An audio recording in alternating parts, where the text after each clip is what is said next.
दोस्तों, विशेषण शब्द सुनते ही घबराना नहीं है। इसका सीधा सा मतलब होता है किसी की तारीफ या बुराई करना। अब परिभाषा देख लेते हैं। जो शब्द किसी संज्ञा या सर्वनाम की विशेषता बताए उसे विशेषण कहते हैं। उदाहरण: खूंखार शेर, सुंदर तितली, 1 लीटर दूध। यहाँ दो छोटे छोटे साथी और हैं, जिन्हें समझ लोगे तो कभी कंफ्यूजन नहीं होगा। नंबर 1, विशेष। जिसकी तारीफ या बुराई बताई जा रही हो वह विशेष कहलाता है। उदाहरण: मोटा लड़का हंस पड़ा। यहाँ मोटा विशेषण है और लड़का विशेष है। नंबर 2, प्रविशेषण। जो शब्द विशेषण की विशेषता बताए उसे प्रविशेषण कहते हैं। उदाहरण: चाय बेहद गर्म है। यहाँ गर्म विशेषण है और बेहद प्रविशेषण है। अब कविता के माध्यम से इसका अभ्यास करते हैं। कविता का शीर्षक है बाजार। चिड़िया ने बाजार लगाया, एक कुंज को खूब सजाया। तितली लाई सुंदर पत्ते, मकड़ी लाई कपड़े लत्ते। बुलबुल लाई फूल रंगीले, रंग बिरंगे पीले नील। पंख सजीले लाया मोर, शान से घूमे चारों ओर। गौरैया ले आई दाने, बतख सजाए ताल मखाने। कोयल ने कुछ आम खरीदे, कौवे ने बादाम खरीदे। अब इनसे बन रहे प्रश्नों को देख लेते हैं। नंबर 1, चिड़िया ने कितने कुंज सजाए? उत्तर है 1 कुंज। विशेषण एक है और विशेष कुंज है। नंबर 2, तितली कैसे पत्ते लाई? उत्तर है सुंदर पत्ते। विशेषण सुंदर, विशेष पत्ते। नंबर 3, बुलबुल के फूल कैसे थे? उत्तर रंगीले, रंग बिरंगे पीले नीले। विशेषण रंगीले, रंग बिरंगे पीले नीले। विशेष फूल। नंबर 4, मोर के पंख कैसे थे? उत्तर है सजीले। विशेषण सजीले, विशेष पंख। नंबर 5, कोयल ने कितने आम खरीदे? उत्तर है कुछ आम। विशेषण कुछ और विशेष आम। स्थान के आधार पर विशेषण के दो भेद होते हैं। नंबर 1, उद्देश्य विशेषण। जब विशेषण शब्द संज्ञा से पहले आ जाए। उदाहरण: सुंदर लड़की गा रही है। यहाँ लड़की विशेष ठीक पहले सुंदर विशेषण आया है। नंबर 2, विधेय विशेषण। जब विशेषण शब्द संज्ञा के बाद आए। उदाहरण: गाय का दूध मीठा होता है। यहाँ दूध विशेष पहले है और इसकी विशेषता मीठा बाद में आया है। संरचना एवं प्रयोग के आधार पर विशेषण के 4 भेद होते हैं। यहाँ से एग्जामिनर सबसे ज्यादा सवाल पूछता है, इसीलिए इसकी 4 सीक्रेट टिप्स ध्यान से समझना। नंबर 1 है गुणवाचक विशेषण। जो शब्द किसी चीज या इंसान की क्वालिटी बता दे वही गुणवाचक विशेषण है। इसका पहचानने का नियम है, संज्ञा के साथ कैसे या कैसी लगाकर प्रश्न पूछने पर उत्तर गुणवाचक विशेषण प्राप्त होता है। जैसे: अर्जुन कैसा था? वीर था। कोट कैसा है? काला है।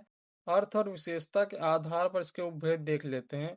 नंबर 1 है काल बोधक समय। उदाहरण इसका: नया, पुराना, ताजा, मौसमी, प्राचीन, आधुनिक, अगला, पिछला। जहां पे भी दिखाई दे काल बोधक विशेषण होगा।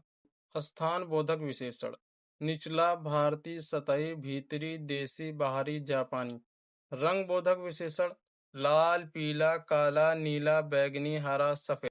दशा बोधक विशेषण: मोटा, पतला, युवा, वृद्ध, गीला, सूखा, धनी, गरीब, रोगी।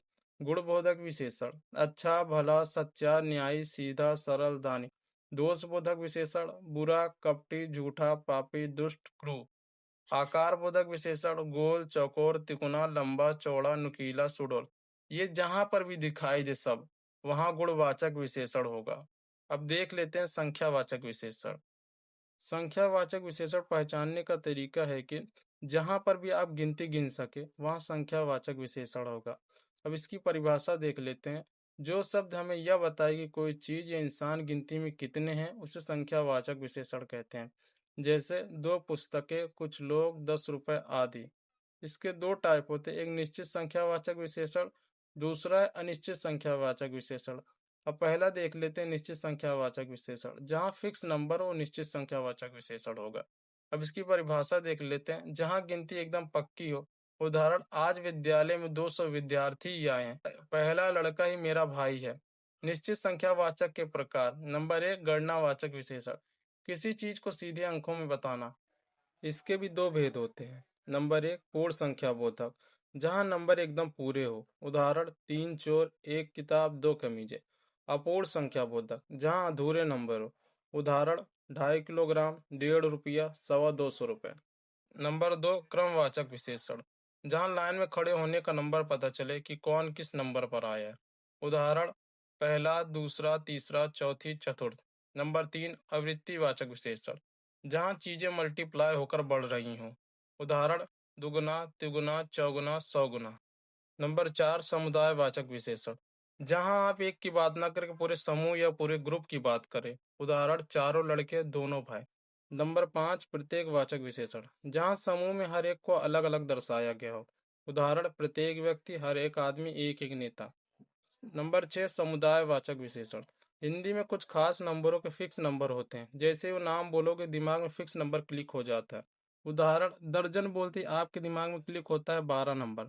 जोड़ा बोलते ही आपके दिमाग में क्लिक होता है 2 नंबर। सतसई बोलते ही आपके दिमाग में 100 नंबर क्लिक होता है। बत्तीसी बोलते ही 32 नंबर क्लिक होता है। शताब्दी बोलते ही 100 नंबर क्लिक होता है। अनिश्चित संख्यावाचक विशेषण। जहाँ नंबर बिल्कुल फिक्स ना हो, जैसे बाहर कुछ लोग खड़े हैं, लोग गिने जा सकते पर फिक्स नंबर नहीं पता है।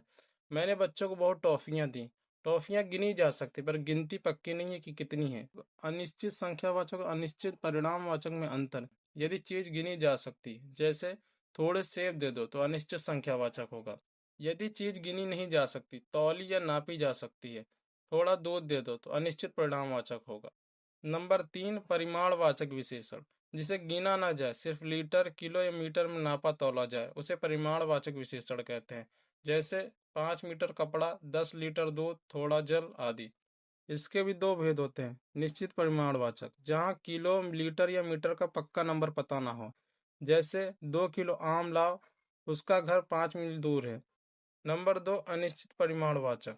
जहाँ नाप तौल तो हो लेकिन पक्का नंबर ना हो। उदाहरण: मैंने आज बहुत खा लिया, आज दूध वाले ने थोड़ा दूध दिया। नंबर 4, सर्वनामिक विशेषण। जहाँ कोई सर्वनाम किसी संज्ञा से ठीक पहले आकर उसकी तरफ इशारा करे, तो उसे सर्वनामिक या संकेतवाचक विशेषण कहते हैं। उदाहरण: यह किताब मेरी है। किताब संज्ञा से ठीक पहले यहाँ आया है। वह लड़का बहुत तेज है। लड़का संज्ञा से ठीक पहले वहाँ आया है। अब सर्वनामिक विशेषण और साधारण सर्वनाम में अंतर देख लेते हैं। सर्वनामिक विशेषण: सर्वनाम के ठीक बाद संज्ञा है तो सर्वनामिक विशेषण हो गया। वह लड़का चोर है। साधारण सर्वनाम में सर्वनाम के बाद संज्ञा है तो साधारण सर्वनाम होगा। उदाहरण: वह चोर है। नंबर 3, विशेषण की अवस्थाएं। जहाँ हम किसी गुण या दोष की तुलना करते हैं कि कौन कितना कम या ज्यादा अच्छा बुरा है, उसी को विशेषण की अवस्थाएं कहते हैं। विशेषण की 3 अवस्थाएं होती हैं। नंबर 1, मूल अवस्था। जहाँ कोई तुलना नहीं होती है, सामान्य अवस्था होती है। उदाहरण: राम बुद्धिमान लड़का है, गंगा पवित्र नदी है। नंबर 2, उत्तर अवस्था। जहाँ दो लोगों के बीच में तुलना की जाती है। पहचान, तर प्रत्यय या से का प्रयोग होता है। उदाहरण: राम श्याम से अधिक बुद्धिमान है, गंगा यमुना से पवित्र है। नंबर 3, उत्तम अवस्था। सबके साथ तुलना करके किसी एक को श्रेष्ठ बताना। पहचान, तम प्रत्यय या सबसे का प्रयोग होता है। राम कच्छम सबसे बुद्धिमान है, गंगा पवित्रम नदी है। नंबर 4, विशेषणों की रचना। कुछ शब्द मूल रूप में विशेषण होते हैं, जैसे अच्छा, बुरा, चतुर, उच्च, गुरु, तीव्र, सुंदर। परंतु अन्य शब्दों के पीछे प्रत्यय जोड़कर विशेषण बनाए जाते हैं। मुख्य रूप से 4 प्रकार के शब्दों से विशेषण बनाए जाते हैं। नंबर 1, संज्ञा से विशेषण बनाना। संज्ञा से विशेषण बनाना, जहाँ संज्ञा में थोड़ा सा बदलाव करके विशेषण बनाते हैं। उदाहरण: धर्म, धर्म प्लस एक, धार्मिक। भारत, भारत प्लस ई, भारतीय। नंबर 2, सर्वनाम से विशेषण बनाना, जहाँ सर्वनाम से रूप बदलकर विशेषण बनाना होता है। उदाहरण: यह, ऐसा, ऐसा काम, वह, वैसा, वैसा बंदा, जो, जैसा, जैसा देश वैसा भेष, कौन, कैसा, कैसा आदमी। नंबर 3, क्रिया से विशेषण बनाना, काम वाले शब्दों में बदलाव करके गुण बताना होता है। उदाहरण: पढ़ना, पढ़ाकू, पढ़ाकू बच्चा। बेचना, बिकाऊ, बिकाऊ माल। भागना, भगौड़ा, भगौड़ा अपराधी। नंबर 4, अव्यय से विशेषण, स्थान स्थिति वाले शब्दों से विशेषण बनाना। उदाहरण: ऊपर, ऊपरी, ऊपरी कमाई। नीचे, निचला, निचला हिस्सा। बाहर, बाहरी, बाहरी लोग। कैसे चेक करें कि विशेषण सही बना या नहीं? बनाए गए शब्दों के ठीक आगे कोई संज्ञा लगाकर देख लो। अगर जोड़ी सही जम गई तो समझो विशेषण सही बना है। चेक करें: धर्म, धार्मिक, क्या धार्मिक इंसान सही है? हाँ। पढ़ना, पढ़ाकू, क्या पढ़ाकू बच्चा सही है? हाँ।